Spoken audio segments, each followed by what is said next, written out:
వీళ్ళు బయటకి కూల్గా మౌనంగా కనిపిస్తారు, కాని లోపల మాత్రం బలమైన ఆలోచనలు, గట్టి నిర్ణయాలు ఉంటాయి.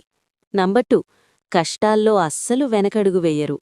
జీవితంలో ఎన్ని ఇబ్బందులు వచ్చినా మౌనంగా భరిస్తారు. అవసరమైతే ఒక్కసారిగా తమ శక్తిని చూపిస్తారు.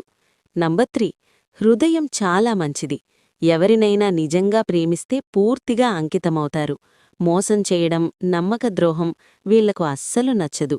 నంబర్ 4, ఆలోచించి మాట్లాడే టైప్. అవసరం లేని మాటలు మాట్లాడరు. మాట్లాడితే మాత్రం అర్థముండే మాటలే మాట్లాడతారు. నంబర్ 5, ఆధ్యాత్మికత వైపు ఆకర్షణ. దైవం, యూనివర్స్, కర్మ లాంటి విషయాలపై వీళ్లకు సహజంగా నమ్మకముంటుంది. కష్టకాలంలో దేవుడిపై మరింత భక్తి పెరుగుతుంది. నంబర్ 6, లీడర్ లక్షణాలు. ఆధిపత్యం చూపించరు, కాని అవసరమైతే మార్గనిర్దేశం చేసే శక్తి ఉంటుంది.